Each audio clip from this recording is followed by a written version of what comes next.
Hello and welcome to A Gypsy's Kiss, the book club. I'm Shelley Carney. And I'm Toby Eunice. Stick with us a couple of seconds and we'll tell you why you shouldn't go to Yellowstone.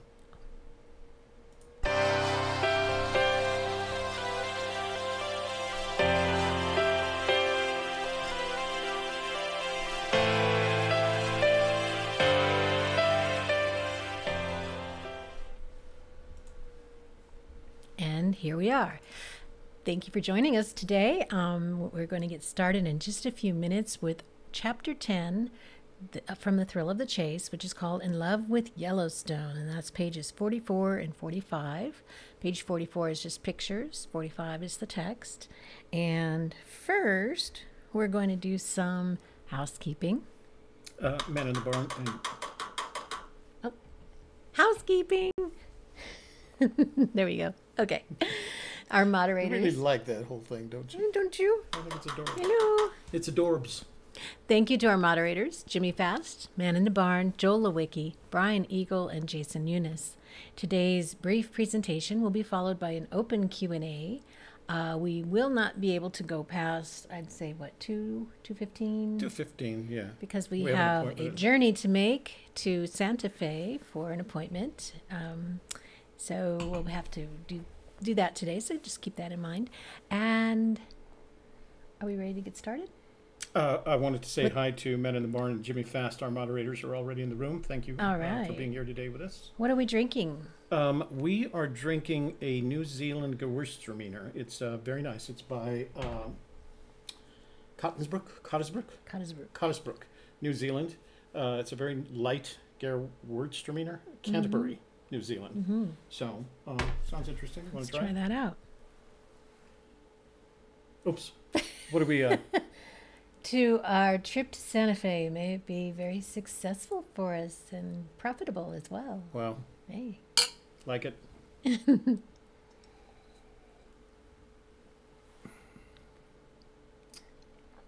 Nice and dry. Like a Gewürztraminer is supposed to be. Very good. So I keep moving the applause for that Gewürztraminer. Okay, so you've done with housekeeping? Yes, we did that. We did the wine. Moving on. There we are. That's the show for today. Is it the 12th of April, really? It is not. See, it's correct. I think it's the 26th. It is. Add 12 more plus another 2. No. And today, Thrill of the Chase, Chapter 10, In Love with Yellowstone. Are we starting? Where do you want to start? Let's start with the pictures and the postmark and all of that on the first page. So we do have some darned interesting pictures and postmarks on the first page. The picture is of his grandparents, Carl and Allie Simpson. Ari, I'm sorry. Simpson. And then June, Skippy, and Forrest are in front. And it looks like a big... walking cotton ball? What is that? I think it's a fuzzy dog. We didn't find anything as usual in the postmarks. The subtitle is West Yellowstone. So it's In Love with Yellowstone, subtitled West Yellowstone. And then there's another image of Fenn and... is that Fenn or is that another girl?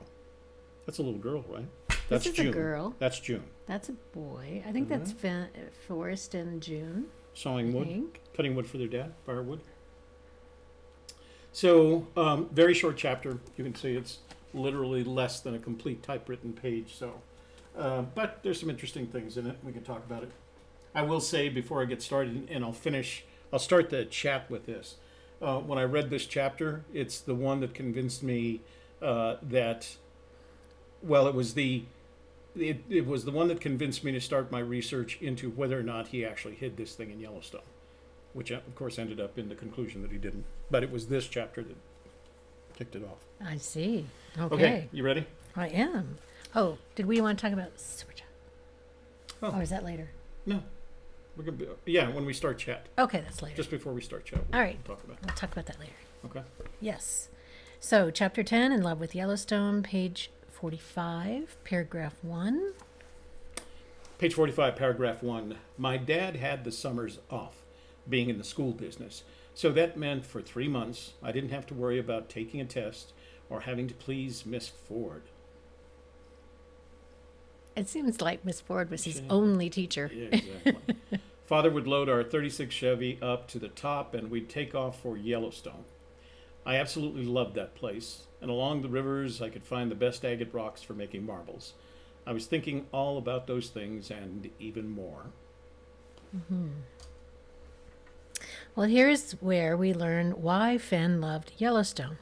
His father took the whole family there every summer.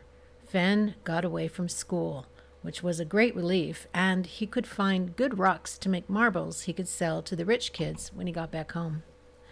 These were his primary reasons, and had his father taken the family to the Ozarks, he would have loved it there for very similar reasons. The last sentence tells us he was thinking about those things and even more, which hints at other possible reasons he loved Yellowstone, perhaps to be revealed later in this book. What? Comment? No, we might just disagree on that. Well, then say something. No. Well, I am at the end of all this. Oh, at the end. Okay. So you have page 44 here, but you meant page 45. Yeah, I yes, did. yeah. You're right. Page 45, paragraph 2. I wasn't being correcting. That's all right. Page 45, paragraph 2. You may not be old enough to know that the war was going on then, and that everything was rationed, tires, gas, and lots of other stuff. So we drove 35 miles an hour for 1,600 miles with no air conditioning or radio. Even so, my father always drove at about 50 miles out of the way down a little dirt road to a one-room schoolhouse in Wyoming, just to show me what was written over the door. Quote, "He who teaches a child labors with God in his worship." Unquote. What workshop? Oh, workshop. It was a nice thing to say, though. I mean, it kind of went together. He was so proud about that. Yes. All right. The way Fenn describes this road trip is matter of fact, leaving interpretation up to the reader. He is careful not to complain because those were the times in which they lived, and you just had to accept the circumstances and be thankful for what good you could find in them. I think driving that slowly for that many miles would be a long, tedious, and grueling journey. It's 45 hours of driving. It's crazy.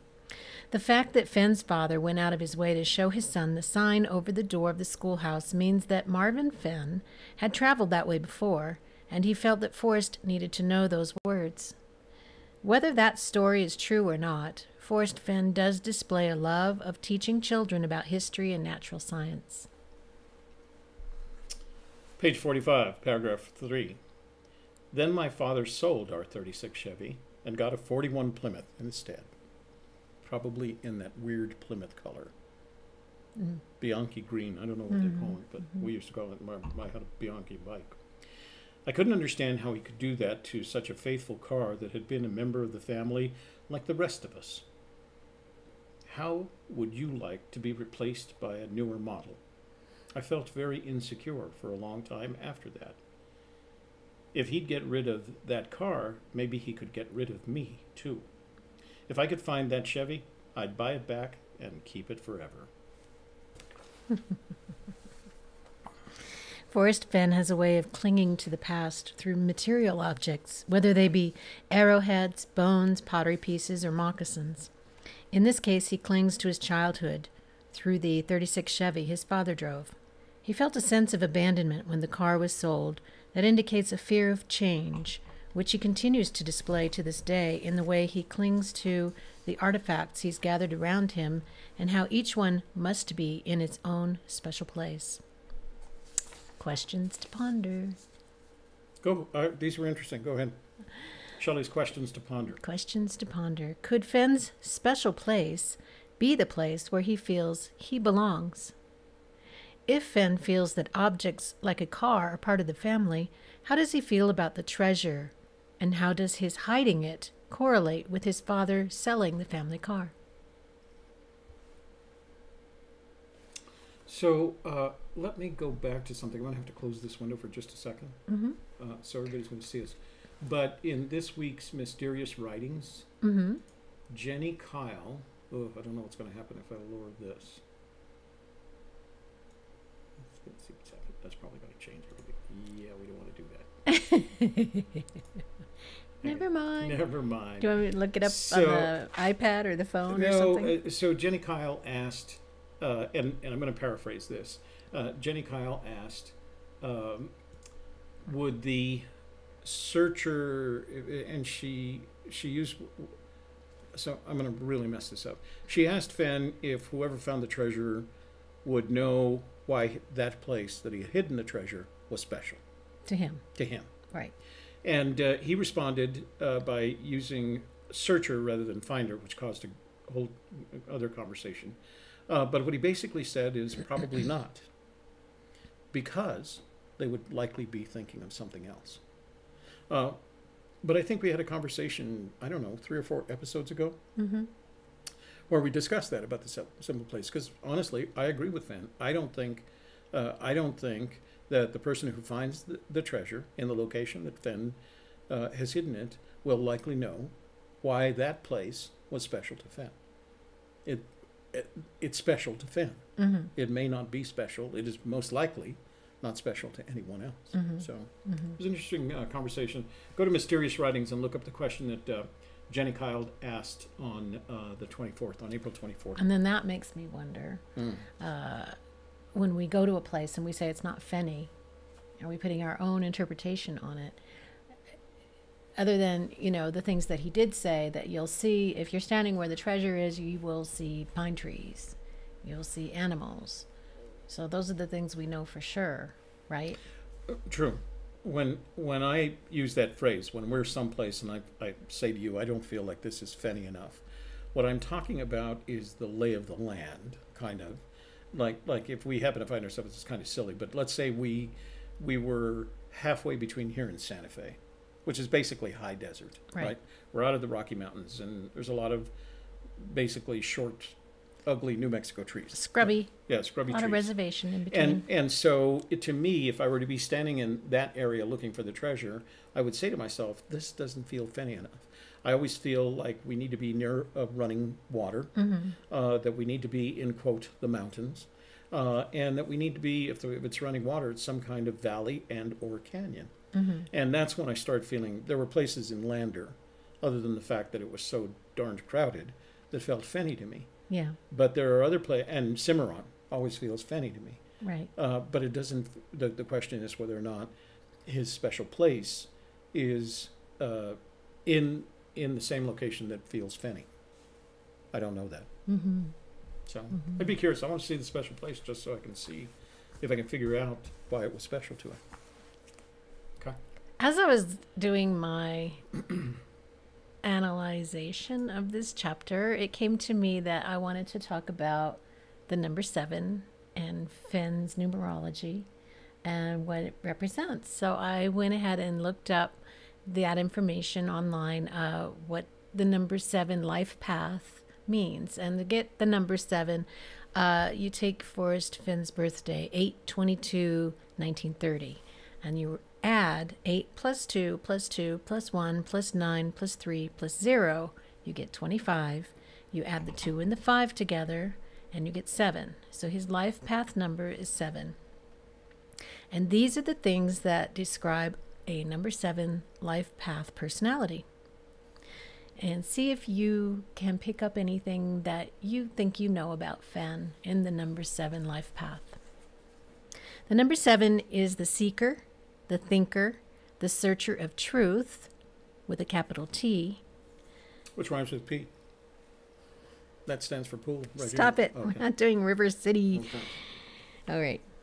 The 7 doesn't take anything at face value. It is always trying to understand the underlying hidden truths. The 7 knows that nothing is exactly as it seems, and that reality is often hidden behind illusions. The 7 is spiritual, but not religious. What is unique about the 7 is that his mind is his greatest tool and, at the same time, his greatest limitation. Rational, flexible, and hungry for knowledge, the mind of the 7 goes places other numbers rarely attain. His imagination is vast and powerful, which helps to guide him into the spiritual stratosphere few people ever reach. But it is always mental and rational, never divine. Sevens are opinionated and tend to know something about everything, which can be annoying. You sure you're not a 7? I'm not a 7. Oh, okay. I don't think I'm a 7. No. They are not always honest, often choosing a more interesting truth than the actual truth. Many people are uncomfortable around a 7 due to penetrating eyes and the sense that even when he seems to be listening, he's actually analyzing. Sometimes they find an answer that isn't actually there. This is the 7. Sometimes they find an answer that isn't actually there by cobbling together obscure information that no one but 7 understands. That's a pretty good picture of Fenn, isn't it? It sounds like At least what we know about him. Mm-hmm. So read that part where what his gift is. His gift, he's a natural builder of ideas and things, and he has the ability of putting things together in a masterful way. These things can be information to connect the dots or any other thing that seems random and unrelated. Keywords for the number 7 are psychic, meditation, investigation, spirituality, questioning, independent, depression, antisocial. I thought those were interesting little tidbits to roll around in one's mind while thinking about Fenn and the treasure. No, I think it's damned interesting in the context of Fenn, because it sounds a lot like him. Because he even has stated, I'm not religious, but I'm probably the most spiritual person you're going to meet. And that's defined in the number 7. Yeah. Yeah. You don't spend as much time as he did in a war zone and come back with a lot of spirituality. I mean, with a lot of religion. But I'm sorry, I meant religion. I think that happens to a lot of people I know. Okay, so can I make a commentary? Yeah, it's your turn. On Natural? You're going to get naked? Without notes. Last week it's prostitution. This week, that was 2 weeks ago. No, where's Amy Smith? Don't say that in front of Amy Smith. Interestingly enough, this morning I got an email from one of our viewers, and I'm not going to tell you his name. I'm just going to read the email. And he asks, how do you reconcile the treasure being in New Mexico when only place Fenn talks about being special and dear to him is in his books? And dear to him in his books is Yellowstone. So, in answer to that question, I give you Chapter 10, entitled In Love with Yellowstone, and in actuality it's less than an entire page, and the only reference to Yellowstone or his love for Yellowstone are the 5 words I absolutely loved that place. Other than that, there is no discussion of Yellowstone.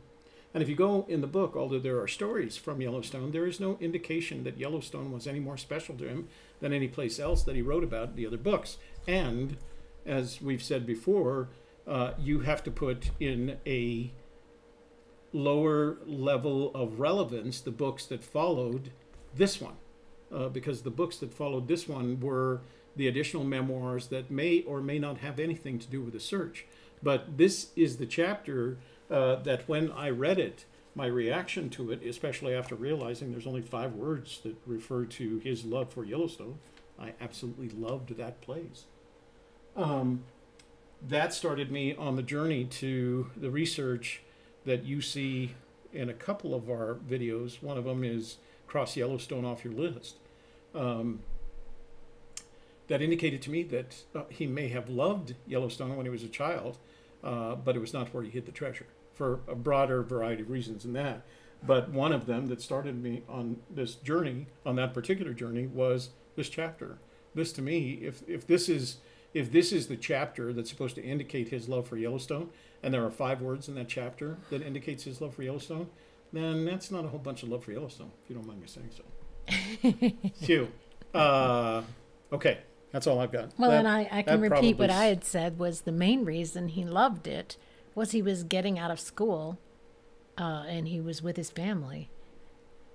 And he got to go out and outside and look for great, little rocks around the the rivers and streams. and as our English and grammar I was going to say mistress. I mean it the lady's version of master. Lori says the past tense is loved. I absolutely loved that place. Yeah, good It point. is now behind Good me. point, Lori. Okay, so I think we've said enough to go on to chat. Mm-hmm. So we're going to start live chat right now. We're going to open up the screen. We're going to open up the chat room to Q&A. This is an open Q&A. You can talk about this chapter or any other part of the book or anything else for that matter. Don't forget, if you want to donate to our project, you can use the Super Chat button down at the bottom of your page. And all you have to do is scroll down. You can also, if you're on an iOS or an Android device, it's scroll down to the bottom of the page and you'll see the $sign there. And you can super chat it and raise your question to, you can highlight your question and immediately move it to the top of the queue. Mm-hmm. Okay, so let's transition back to full screen here. And I will give you chat. Ready? Yes, I'm ready. Sounds like a present. Huh? Got some chat for you. Oh. Ooh. Is that in addition to the wine? Yeah. Some wine and You chat. crazy man, you. Okay. That's I not don't it. know what's going to happen here. I'm going to close Chitter that. chat. Oh, that's a comment. All right, here's All the right. chat. Wait, Here we let me just see. Make sure we're still correct here. Okay. Here we are, getting ready. We're We're almost there. Hang on. Here we go. Ready? I'm going It's scroll happening. It's back going to up. happen anytime now. All right, let's Okay, get go started for with it. our Who's in the Room? Man in the Barn and Jimmy Fast, two of our moderators. Hello. Fenn Treasure Hunter. Greetings. Journeyman. Hello. Jeremy Milstead. Hola. Alan K. Hello. He's in love with Yellowstone too. B. Cross. Bill. That's Bill, right? Bill Cross. from Texas. Bill from Texas. That's right. Howdy. Jeremy Branson. And we have a couple of Jeremys here. Jeremy Milstead, Jeremy Branson.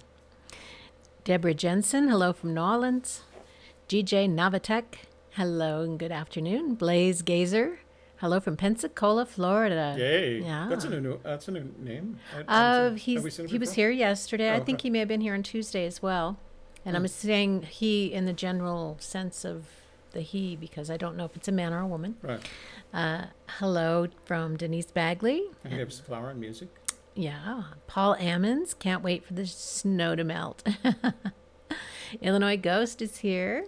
Hey, Richard. How are you doing? Nice to see you from last night. We had a good show last night. It was a lot of fun. Jeff Mann. Good afternoon. Jackie Naden. And that's a new name, too. Yeah. Holy schmoly. He's been in a couple of times now. Paul Ammons. Who also loves that place? Yeah. Dr. Brown is here from Colorado. Colorado. One Room Schoolhouse. JL is here. Hey, guys. Great panel show last night. Who said that? JL. Oh, Jay, thanks. Yeah, we thought so too. It was a real good panel.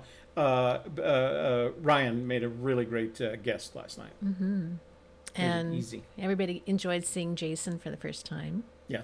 in person. His So face. we're probably going to have him back, even though he's my son. Yeah. Dagmar did it. Hey. 45 hours of driving shows how much he loved the place. There's nothing better than to have your anxiety to go away. Well, I don't think it was his choice of where to go. It was his dad, as it was illustrated when his dad drove them 50 miles out of the way just to show him a schoolhouse and a sign above the door. So that really tells you this was all his dad's plan and what his dad wanted to do. So Ben just went along for the ride like any kid does with their family. Amy Smith, hello. Let's see. Sounds like Fenn's warm waters halted when that Chevy was sold. Alan K. So here's an interesting statistic for you. Fenn spent 2 months of his life traveling back and forth to Yellowstone with his family. I mean, not 2 months there, but 2 months worth of driving of his life, traveling back and forth to Yellowstone. That's a lot of time. Susan Hagen Liables here. Hi. Hi, Susan. Don't let anybody interrupt your chase chat. Tell me when to scroll down. That's the bottom, so Okay. push it up to the top. Susan Heckenleibel. Dagmar did it. Okay, asset marketing. Use your imagination and think about where you would want to be laid to rest. It is different for each one of us. Well, yeah, I guess so. I don't know. I made my choice. It's going to be the national. I never thought about it. The National Cemetery in Santa Fe. On the. Yeah, he points it out to me every time we drive by. Look, that's where I'm going to be buried. Like, great. Let's see, where are we at? Asset marketing, Dr. Brown, Paul Ammons. Sound Life 247. Warm water can also be a starting point. Okay. Look at Paul Ammons says his birthday is 8/27/61, and his social security. So he must be implying that he's a 7, but his social security number is a 7 also. Oh, it's. We are very annoying, he says. We're annoying? Paul Ammons says 7s are annoying. Oh. Lori James is a 7. Oh, I didn't say that, Lori. That was Paul.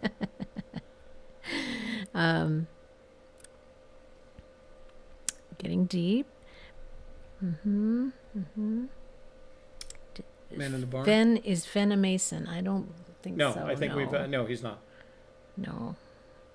He would have had at least something around his house or on his desk if he had been a Mason. I don't get the sense that, in some respects, he's kind of like me. He's not a joiner. He's not a, elk, Mason, United Gallery Owners of America or whatever that is. I don't get the sense he's a joiner. And Journeyman wants to know, the photo with Carl and Ari, is that in Texas, or did the grandparents go to Yellowstone also? That picture was taken in Yellowstone, and they did go to Yellowstone, and I think they ended up staying there, and I believe they were the ones that actually started the guest house business, the hotel business up there in the West Yellowstone area that they eventually inherited.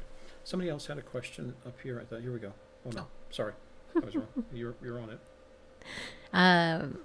As Lori James said, the past tense loved. I loved that place. Yeah. So let's see. Man in the Barn, AGK, have you looked into the post office picture in that chapter with the line in the book that talks about his mom looking out the window for the postman? For the postman? His mom looking out the window? Have you looked into the post office picture in that chapter? Oh, I see her in there. I have not.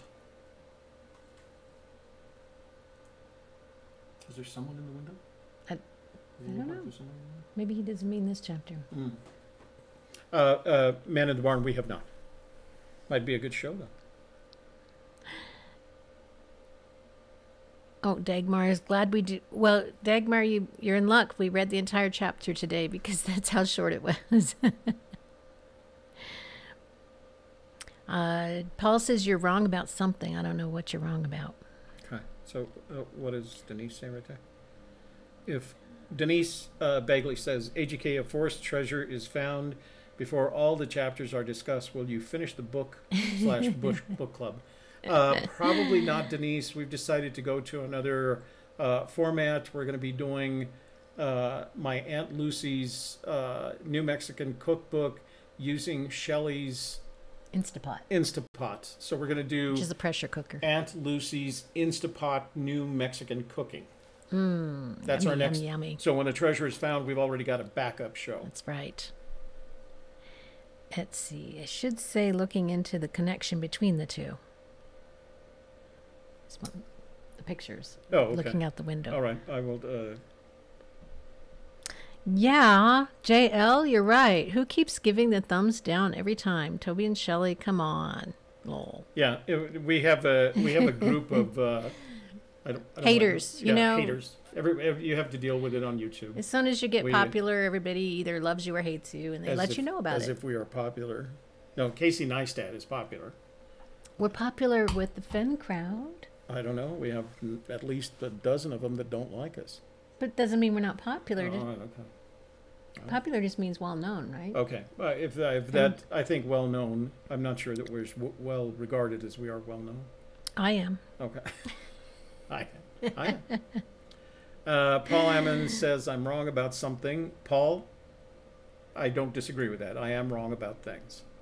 Jeff Mason says, I didn't know I was a 7 until today. Well, you know, and it's just one of those fun things that you can kind of look at, see if it applies to you, and then feel like, you know what, it's okay to express those things. And because you're more aware of them, you'll start to express them more, and that's good. Susan says, twice in the book he mentions the number 1600, which also happens to be the address of the White House on Pennsylvania Avenue. What I find interesting about Omega is 800 double Omega, 1600, don't know if it means anything.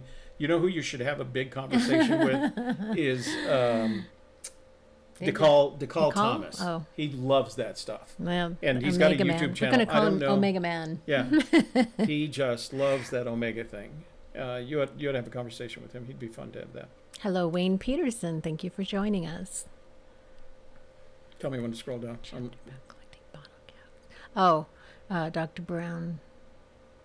I think it was the chapter about collecting bottle caps, says Man in the Barn. Okay. AGK, do you think Forrest Fenn and the thrill of the chase is his dedication to his family, friends, and life memories because he was sick when he devised this plan? Asset marketing. So it was obvious that one of the things that he wanted to accomplish by writing his memoirs, he was stimulated to write his memoirs by his friends who were writers. Because if you ever indicate that you're envious of their skill to write, because I am envious of their skill to write, what a good writer will do, generally speaking, is they'll say, oh, everybody can write. Just start with writing about yourself, effectively your memoir.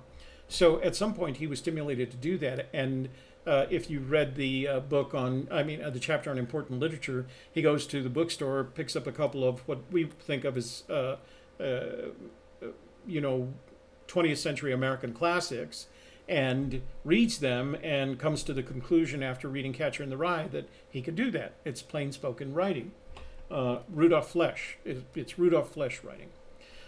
So he starts sitting down and he starts remembering these stories, and he mentions that he remembers more of these stories, and eventually he had at least part of a manuscript. And then I think at some point he decided, since the plan for the treasure and hiding it and laying down with it had probably already existed before he started writing his memoirs, then he integrated the two.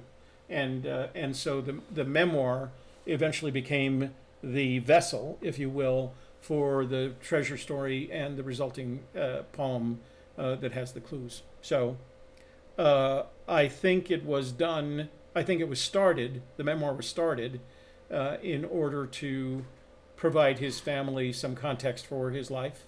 But I think it ended up being something completely different. Ron Creek is here. Dagmar Did It says, Jason is very handsome. He has his dad's bone structure. He's if you look at some of the photos in that documentary that we pointed to, he's a good-looking young man, and he's a smart young man, and he's a talented young man. And I'm not saying that because I'm his father. He's just that way. But I think about that honestly. I feel the same way about all my kids. So that's true. You should see his sisters. You know what? I was with Sean someplace. I was with my oldest daughter, Sean, someplace, and we were talking with someone else, and somebody complimented her to me, and he said something like, "Oh, well, Sean is very talented." And I said, "Oh, you ought to see her sisters," or something like that. And as soon as we got away from that individual, he said, Sean told me, "Don't steal my compliment and give it away to my," That's right. That was a compliment for me. So I've learned not to say things like, "Oh, Jason's good looking, but you should see his sisters." So yeah, they're all, as far as I'm concerned, beautiful. Of course, your other son is handsome, also handsome and talented and smart. You wouldn't know it was your son, though. He's just like, I don't know. He's a different looking person. I mean, he looks like he's very handsome. He looks like his. He's just where did he get all that height and athletic ability? His mother's brothers. That's where that all came from. So. All right. Friends stop over without warning, then the phone rings. I need to hang a do not disturb sign during live streams. Oh, Susan Heckenlive. yeah, she was explaining She's the popular one. Yeah. She was talking to Dr. Brown. Dr. Brown said, "What?" Because I mentioned that her chase chat was interrupted. Right. Which sounds kind of kinky, actually, doesn't it? Don't you dare interrupt my chase chat. Okay, nice. all right. Vicky Idefonso wants to share her solution with us. Vicky, why don't you go back and watch our show from last Friday? Wait. I will share my retrieve. Oh, Vicky, she's actually written comments about this. Mm-hmm. So, Vicky, we ask. Okay, Vicky.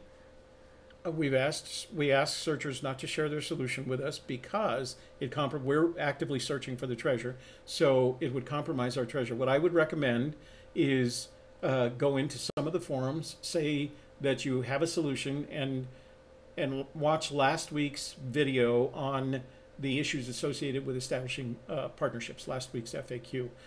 What you're asking, even though the bilateral implants can't travel, etc., etc. The challenge for people is establishing long distance relationships with anyone, and it has nothing to do with trust or anything. It just has to do with the long distance, the concept of a long distance relationship. So no one's intentionally ignoring you. No one's intentionally putting down your solution. It's just that it's really hard to do. We haven't seen, to the best of our knowledge, we haven't seen anyone that actually has successfully established a long-distance relationship that I'm aware of, except one. And so it's very difficult to do because, as most of the searchers who've had any time in this search will tell you, if you're at all visible, whether you have your own YouTube channel or you manage a blog, Richard has a blog, or you spend a lot of time in the forums that are recognizable in the forums, or you're highly visible like Dale Neitzel and Cynthia Meacham, you get a couple of emails a day asking about partnering, and it's people who have convinced themselves they have a solution, and they just need somebody to go get the treasure for them. We get probably 3 to 5 of those a week, and of course it's I'll share my solution, kind of the same story, and we have a partnership. See that person right there? This is my partner right there. So, yes. Good luck with that. You can't get between us. You can't get between us. The only one comes between us is my husband. Oh, yay! Alan K. Thank you, Thank Alan. you, Alan. That's very kind. No question.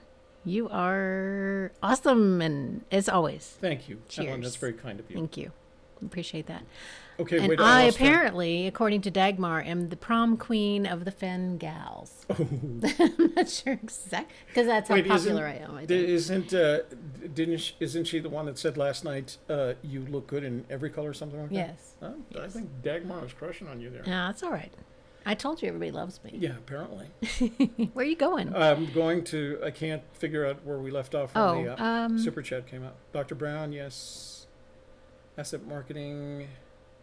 Okay, yeah, we answered that question. So give us a second, because every time when we get a super chat, it throws the chat up out of kilter. So we've got to go back and find out where we were. Friends stop by. Denise wants to make sure we finish the book club because she'd be sad if we didn't, and Okay. we plan to. Yeah. And we also plan to put out our what do you call it? Workbook notes. Yeah. Workbook as a book to go companion book. Within. So there's a couple of things. Yeah. Although part of our mission in developing this channel is to stimulate any searcher to eventually find the treasure. This isn't as much about us as it is all the other people that are looking for this treasure. And as much as, our mission, this is going to sound funny to you because then it's going to generate a lot of questions, but our mission with this channel is to ensure that the treasure is recovered before Fenn passes away. That was the challenge. And if it's us that recovers it, hey, really good. But if it's recovered by somebody else, we've accomplished our mission.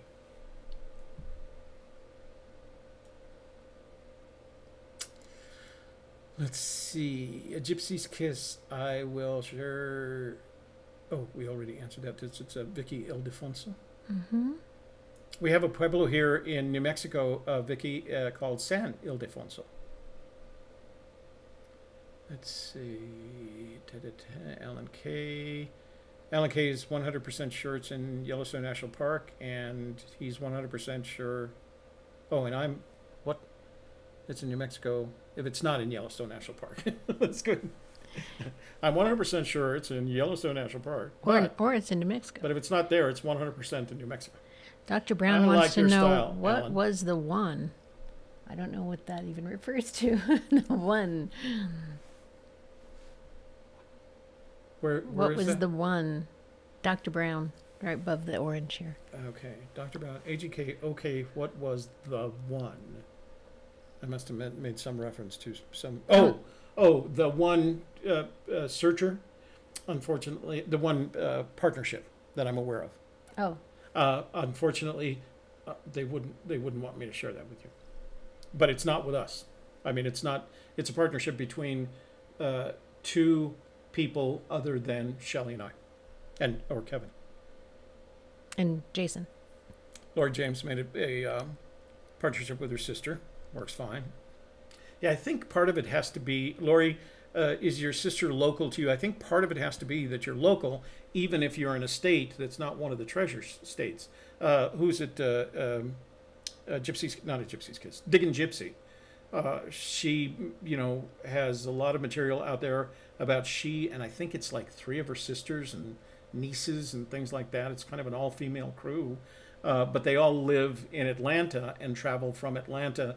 They're convinced it's in the Montana, Yellowstone, Wyoming area. So they've spent all their recons up there. So, but yeah, I think part of the basic requirement of a partnership is to find somebody that's local to you. And if you can't travel, just find someone who can travel, but the partnership is local.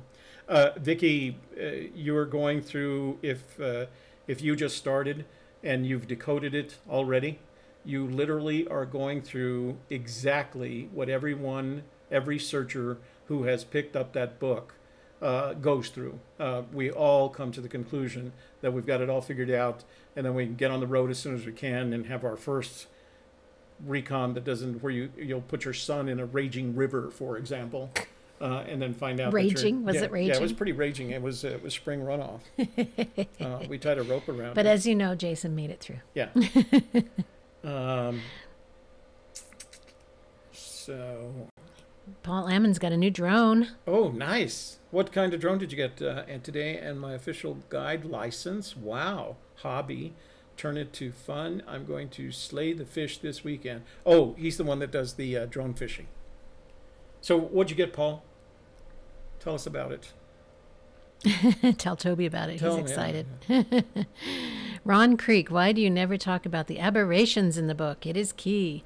You know what? When we do get to the aberrations, we do talk about them. At least there are perceptions. If you see one in this chapter, Yeah, if you let see us one know. in this chapter, let us know and we'll discuss it. We didn't find any ones. When we do get to what we feel are aberrations in the book, we do discuss them because I'm very sensitive to aberrations. Yeah. We think there's maybe only 2. He said a couple aberrations that live on the edge. So it could be about 2, maybe 3 at the most, I would think. Otherwise, he would have said a few Yeah. or several.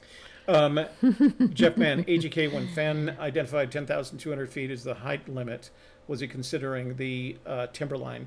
I don't think he could, because the timberline is adjustable. It's adjustable based on latitude, and so the timberline goes higher in New Mexico because we tend to have warmer winters than they do up in Montana. So it's hard to say that it's associated with the timberline. I think that's why it's just 10,200 feet and not above or below the timberline. Right.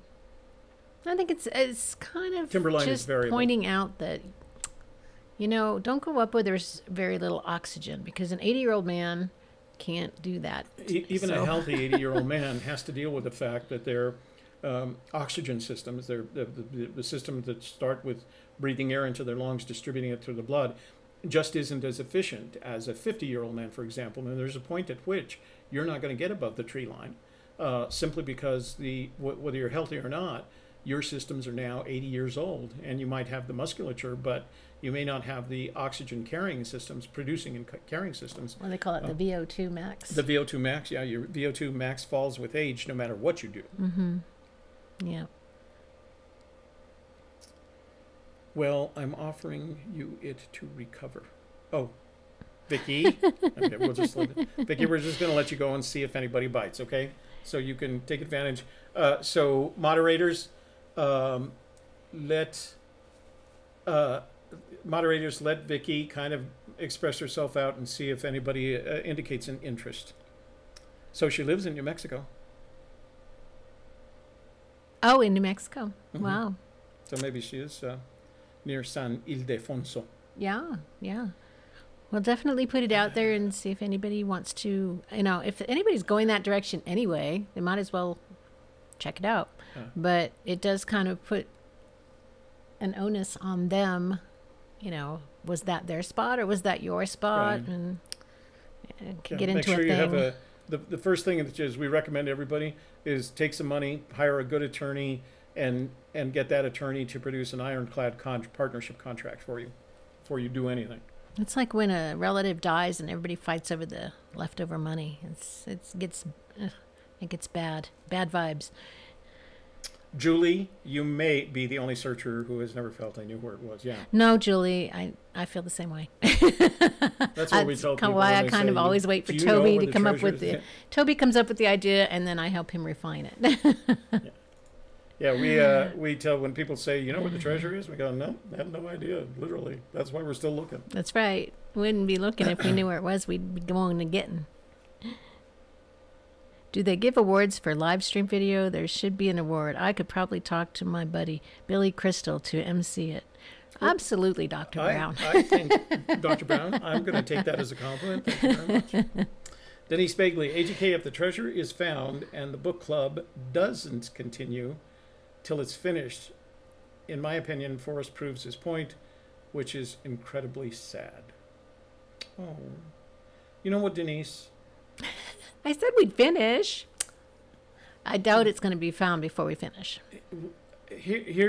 I'll be honest with you, Denise. I feel that we will finish the book club, at least for the thrill of the chase, before this treasure is found. How's that? That's true. I think so, too. And just for you, if it is found, we'll record all the remaining episodes and put them up. How's that? Hoof-hearted. Must be the year of the horse, which is, Fenn was born in the year of the horse as well. So just got to throw that in there. Hoof-hearted. Why do you feel it is important for the treasure to be found before Forrest Fenn passes? Oh, that's a good question. So part of the reason I feel like it needs to be found before he passes is, of course, because that was the challenge, right? So he put it in a book, and basically, for all intents and purposes, and I think he's even described it this way, he challenged the rest of us, the readers of that book, the people who become interested in the search, to find the treasure. And I think he's always had mixed emotions about whether it would be found before he passed, afterwards, or 100 years from now, or 1,000 years. I think part of him wants it to last 1,000 years, just so that his name remains visible for that length of time, whatever it is, 100 years, 1,000 years, Yellowstone volcano time, whatever that is, right? When that blows, because Book of Eli, baby. But I feel like one of the rewards for Fenn would be knowing that this complex puzzle that he created for an extremely valuable treasure has been recovered. I think he'd like to know that. And when we decided to start developing this channel, because of my business background, we established goals, we established a set of objectives, and then we started talking about the mission. And the mission, if you look at it, it would be silly to say our mission in this YouTube channel is to find the treasure, because then we wouldn't have a YouTube channel, right? We wouldn't be sharing all this information with you. We'd be keeping it to ourselves. So we had to look at it realistic and ask ourselves, and we had this conversation, why are we doing this? And the answer really quickly was so that the treasure is found. It wasn't to find the treasure. That's very different. So that the treasure is found. And then the second part of it was so that the treasure is found by when. And the number that we picked was so that the treasure is found before Forrest Fenn dies. And that's what we're all about. Because it's a SMART goal. Yeah, because it's an achievable, it's a recognizably achievable mission, right?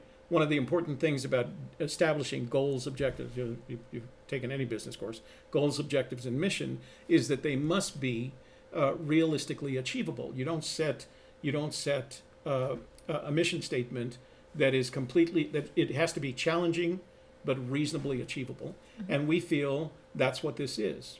Has somebody finding the treasure as a result of information or education that we've provided, that's before Fenn dies, is a reasonably achievable mission. So it's really kind of a, the simple answer to your question is because that's how I think. I'm a business guy, and that's how it came out.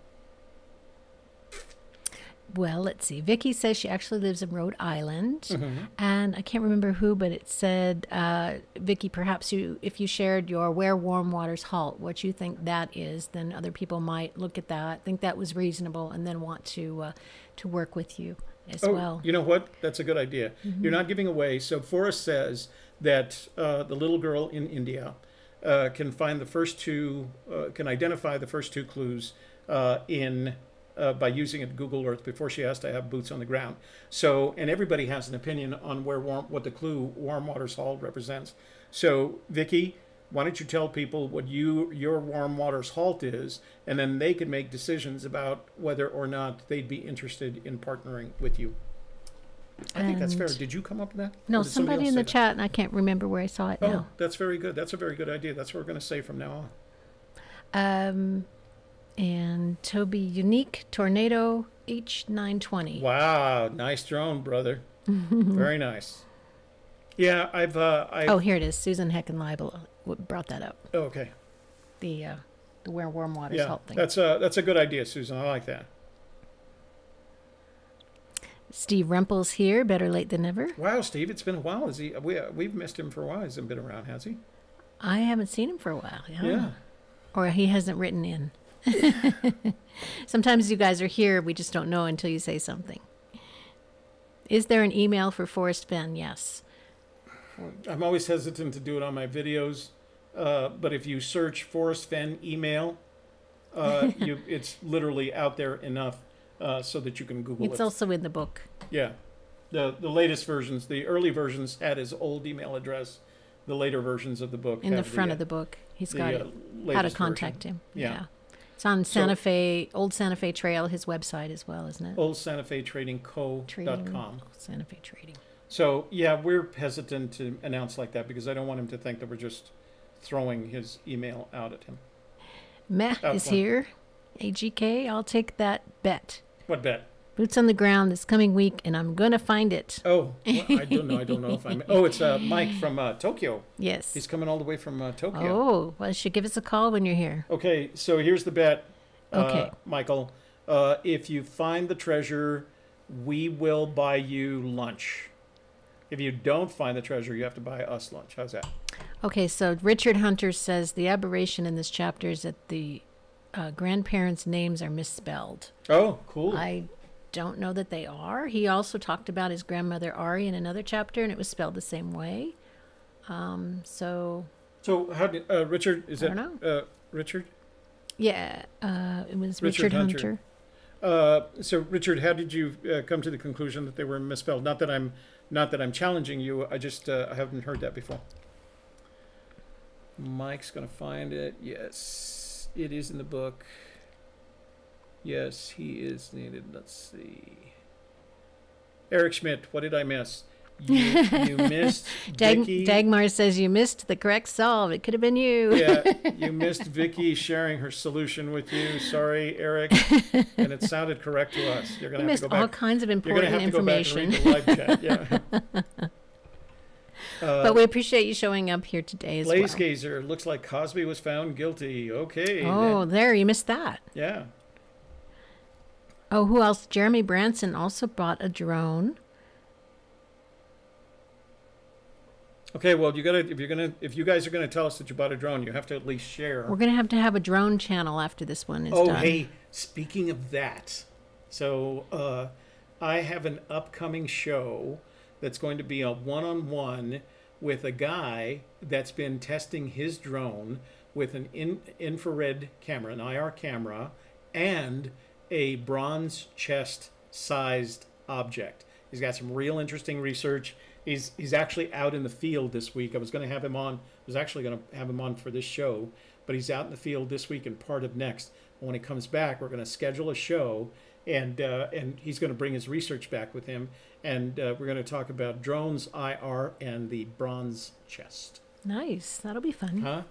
Keep your eyes out for that. Denise Bagley says, thank you for finishing the book club. Mike says we're on for the bet. Thank you for finishing the book club. We're all more than an asterisk on a page. It's nice. You're going to find this out about me, Denise, that once I commit to something, I do it. I finish it. It's, so that's another reason Toby and I are going to be together forever. And another reason I'm going to be with my husband forever. Once I make that commitment, that's it for me. You knew that, right? You've got me until I die. I don't go into that whole afterlife thing. I'm telling you, we're going to meet up again. Hey, Mike says the bet is on lunch, one way or the other. Okay. Richard Hunter, if you have a citation that tells us the exact spelling of his grandparents' name, then... Oh, he says it's Ari with 2 R's and Carl with a K. Right. Because you can spell Ari any way that you want. I knew a little boy whose name was Ari, and it was A-R-I. So... Ooh, JJ. JJ, late to the party, does Toby have a new where warm water salt? Good question. No. Warm water salt as defined in the New Mexico fishing regulations. Yeah. That has not changed. Right.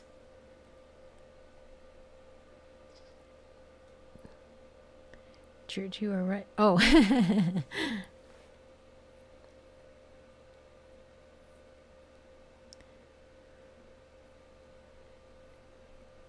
Oh, it says, the old Santa Fe Trading Company Grandparents Galore has their correct spellings, and their graves are listed on Find a Grave website with correct names. Okay, thank you, sir.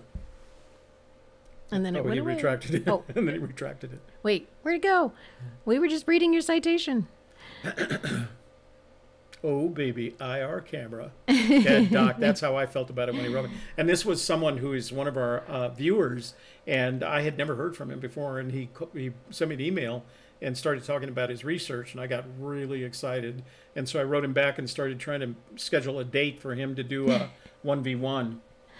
Jeremy Branson, Unique Breeze, you know what? Yeah, it was, that Unique Breeze was on sale at Walmart. It was $149. They were sold originally for like $349, $399, and Walmart brought it down to $149. And then they sold I actually went to look at it. I put up a video about just to go check out the price, and the price was correct. It's like I don't need another drone after the Mavic Air, especially a compact one. But it looked like a really good first drone for $150. You know, if you needed a first drone, that would be a good place to start. And Paul Emmons wants to know, do you think I'm going to find the treasure? Yes. Keep looking. That's what we get out there and get your boots on the ground. And it would help us. It would help us with our mission if you found it before Fenn died. Yeah. And Jeff Mann says, I wish your streams were longer, at least long enough to have 2 glasses of wine. No, you can't. You cannot give her 2 glasses of wine. We wouldn't be able to finish the show. She gets. I think that's what he wants to see. A tipsy's kiss. I just finished mine, and we stopped to go to Santa Fe today. So. And I'm driving, so I'm kind of slowing on my. Dr. Brown wants to help you, Paul. There you go. To find the treasure. I think we've reached the end of our questions. It's 2:00. Oh, good.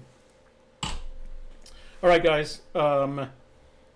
And so glad that our technology is working this week. I don't know what happened the last couple of weeks, why it was weird and crazy, but everything seems to be settling in No and echoes, behaving, and no- we're very excited about that. Except for that one little hang on, I'm going to move this forward. And as I say that, we freeze. No, we didn't freeze, did we? What happened here? Oh, that's just because I moved it all the way forward. It's Oh, fine. I see. We're fine. Okay. We're really good. Okay, What's so this about? are you ready to transition? Are we finished with chat? I think so, yes. All right, let me just check one more time, make sure there's nothing that we're missing. Shoot, paid over $1,000. You did not pay $4,000 for a breeze. Okay, Hey, Joey. Hi Oh, there. Joey I hope you're Barrow. well. You both look more relaxed with a little wine. We do. With regard to the postmarks, could Fenn be hinting at stamps? You know, Joey, I have looked at those postmark things every which way from Sunday and can't get anything consistent to work for them. At this point, every time somebody asks me about them, my response is anything is possible, because I haven't been able to make them work in any way. Okay, so Michael's telling everybody he's going to simmer on. Treasure Hunter, good chat today. Bye-bye. Buddy Allen. I like that. Bye-bye.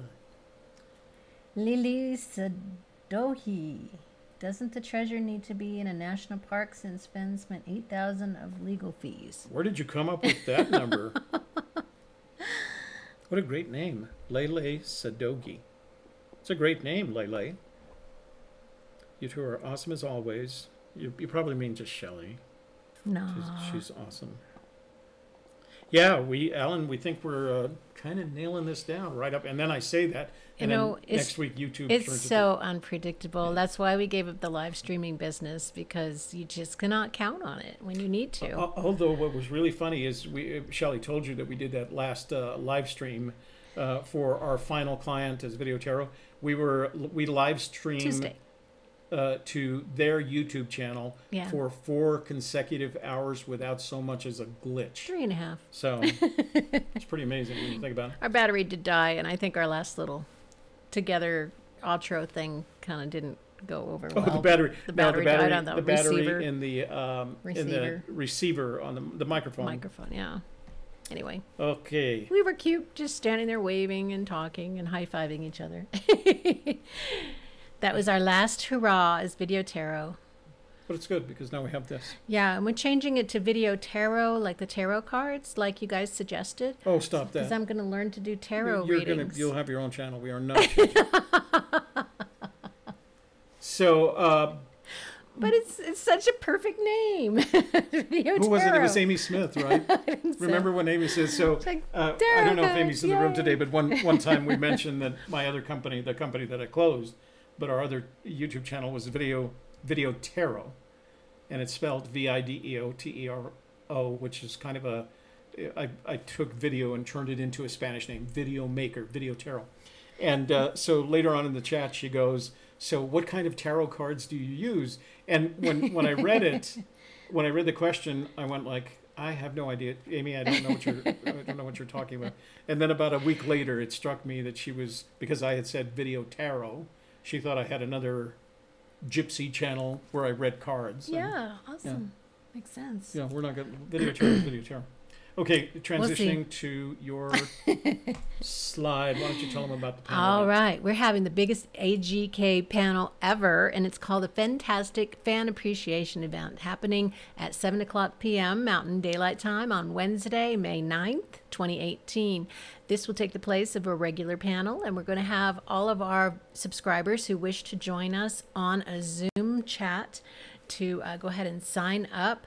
We have a video about how to do all of the details to get you signed up to be a part of that.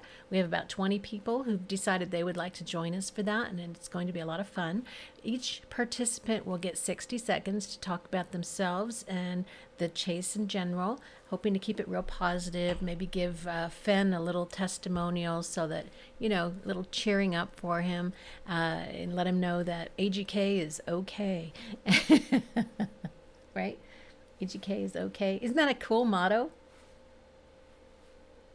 Anyway, so hope that you will take a look at that video, which is called May 9th, Fantastic Fan Appreciation Event, and find out all the details and get signed up so you can be on the panel with us and meet everybody else face to face. So this is a test.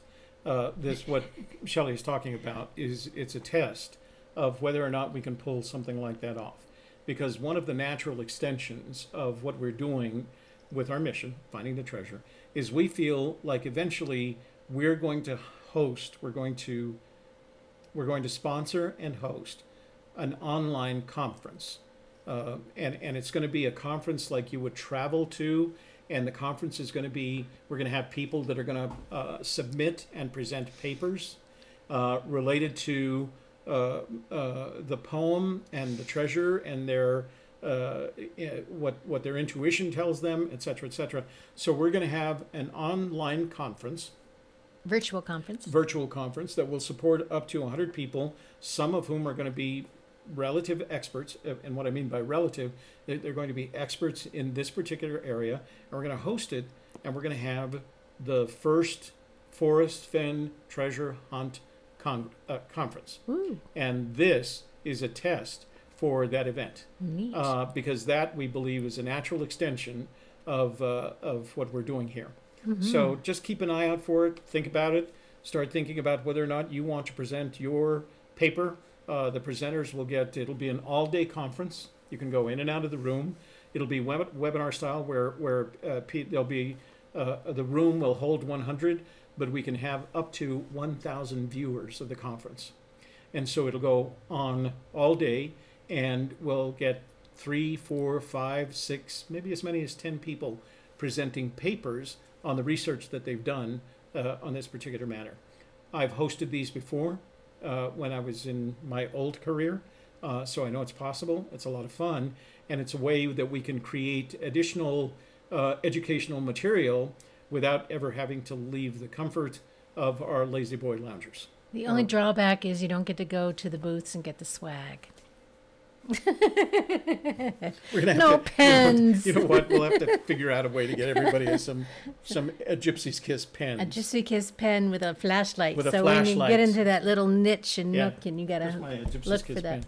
Oh yeah, we need one. So of those. yeah, we'll figure out something. But that's kind of where we're. That's kind of where we're going. Lori James says a conference on futility. Yes. It's going to be a futile conference. And I'm sure that Toby and I will each have a presentation. Mine will be more woo-woo. Woo-woo. So we met a lady at this this conference that we were at last week, this business expo that we were at. And first of all, she was very imposing. She was tall and kind of slim and very energetic personality, for lack of a better way to describe it. And she started talking to us about what we were doing, because we were streaming live and doing these interviews. And she started talking, and what she was talking about, and I'm pretty well educated. I generally know what people are talking about. I had no idea what this woman was talking about. But at some point she said, I liked you guys right off. I could tell that you were artsy and you were a little bit woo-woo, and maybe you're not, referring to me, she goes, maybe you're not as woo-woo, but you seem artsy, and I can connect with that. And that whole woo-woo thing. So when we see people that we think are woo-woo now, Shelley goes, you are like so woo-woo. You are, but you just hide it behind the pictures of your kids. Here's my children. What did she say? You have that You're granddaddy the proud look. papa. Proud papa look. Mm-hmm. You are. Okay, where are we? Did you finish this? Yes. Okay, sorry. We're all good. Hope you enjoy our panel shows, and we really, really appreciate all that super chat, guys, from last night. We're sharing that with all the other panel members, so that's really fun and appreciated when you guys do that. Make sure on this video today that you like it with a thumbs up, share it with your social media crowd, and make sure everybody gets to subscribe. Click on the bell to receive notifications whenever we go live or put out a new video. And we'll be back with a video tomorrow. One way or another. Oh, the Just the Facts Yeah, video? Yeah, we haven't actually done it. We've been so busy this week, we haven't actually done the video. If we don't do it record it today. We're going to do it live tomorrow. We'll figure it out. We'll figure out something. But we'll be back tomorrow with that, just the facts. Yeah, 1 o'clock 1 Mountain Daylight Time. So tune in to make sure what's going on. It might be live. You never know. Lori James goes, I'm woo-woo. Yeah, we're all a little bit woo-woo in this room is what we are. Okay, I think that is it.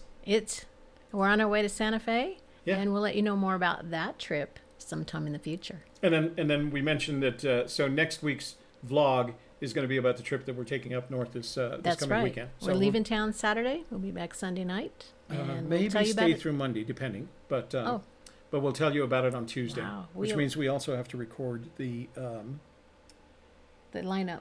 This week's lineup. Ooh, it's going to be a busy And couple of I'm days leaving here. town on Wednesday morning. Right, so we're still trying to do. Mississippi. Yeah, so Shelley, we're not going to be doing a book club next week because Shelley's going to Mississippi to see her future son-in-law graduate college. But we'll do we'll do the vlog. We'll probably do a panel. I'm going to have to get Jason to do the producer work, but we won't be doing book club because Shelley will be gone. And but you can do a Q&A like I did. I'll read tarot cards. How's that? Ooh, fun. Ooh. All right. All right, say your goodbyes. Thank you for being here, for all your questions and comments, and for all your great ideas. And we appreciate you so much. Thank you. And for A Gypsy's Kiss, the book club, I'm Shelley Carney. And I'm Toby Eunice. We will see you live next Tuesday. Bye-bye.